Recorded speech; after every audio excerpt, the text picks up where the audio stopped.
دلوں کو مت توڑا کریں، دل میں بھی خدا کا گھر ہوتا ہے۔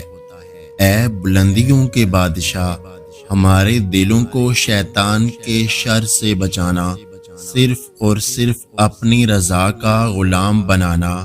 اے رب پاک، ہم سب کو ہمیشہ خوشحال اور آباد رکھنا۔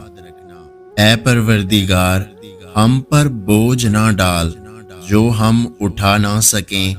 ہم تیری آزمائش کے قابل نہیں، درگزر فرما۔ اللہ پاک آپ کو ہمیشہ ایمان و صحت کی بہترین حالت میں رکھے اور آنے والا ہر دن رحمتوں اور برکتوں والا ہو۔ جمعہ مبارک۔ نبی کریم صلی اللہ علیہ وآلہ وسلم فرماتے ہیں کہ رمضان المبارک میں سارے آسمان کے فرشتوں سے اللہ فرماتا ہے، روزے رکھنے والوں کی دعا پر آمین کہو۔ جمعہ مبارک۔ رمضان شریف میں افطاری اور سحری کے وقت دعا قبول ہوتی ہے، یعنی افطار کرتے وقت اور سحری کھا کر۔ یہ مرتبہ کسی اور مہینے کو حاصل نہیں۔ دنیا میں زمزم جیسا کوئی پانی نہیں، قرآن جیسی کوئی کتاب نہیں، نماز جیسی کوئی عبادت نہیں، کلمے جیسی کوئی دولت نہیں۔ جمعہ مبارک۔ اللہ کی قربت کا بہترین راستہ عاجزی ہے، ایک میٹھا بول خیرات سے بہتر ہے۔ کافر تو ترستا ہے تہواروں کو، اے مسلمان تو قسمت والا ہے جو ہر ہفتے عید مناتا ہے۔ رب اور انسان کے درمیان رمضان المبارک تو عشق بن کر آتا ہے۔ اگر روح بیمار ہے تو قرآن کریم سے بہتر کوئی دوا نہیں۔ وہ ہماری من پسند چیز تب دور کرتا ہے جب وہ ہمیں اپنے قریب لانا چاہتا ہو۔ جمعہ مبارک۔ تجھ کو معلوم نہیں طیبہ سے جدائی کا غم، شام کو شمس بھی روتے ہوئے ڈلتا ہوگا۔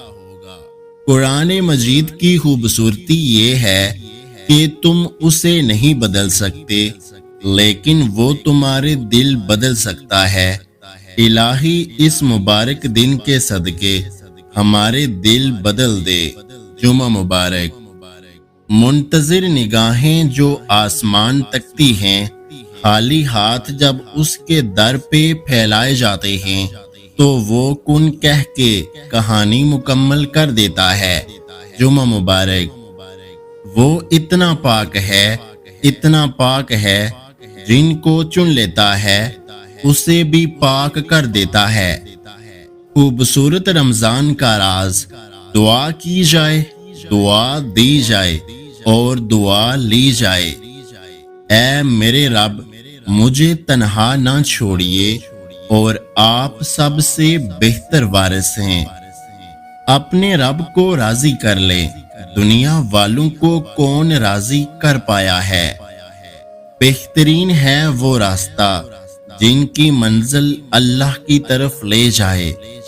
ہو سکتا ہے اس تکلیف میں کیے گئے سجدے تمہیں تمہارے رب تک لے جائیں۔ جمعہ مبارک۔ میں کیسے کہوں کہ میں تنہا ہوں جب تک میرا رب میرے ساتھ ہے۔ یا اللہ پاک، جب میں مایوس ہو جاؤں تو میری مدد فرما، کیونکہ میری زندگی کے بارے میں تیرے فیصلے میری خواہشوں سے بہتر ہیں۔ رسول اللہ صلی اللہ علیہ وآلہ وسلم نے ارشاد فرمایا، جو مجھ پر درود شریف پڑھنا بھول گیا وہ جنت کا راستہ بھول گیا۔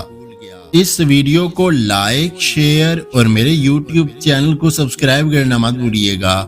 اپنا اور اپنے چاہنے والوں کا بہت سارا خیال رکھیں، مجھے دعاؤں میں یاد رکھیں۔ ویڈیو دیکھنے کا بہت بہت شکریہ۔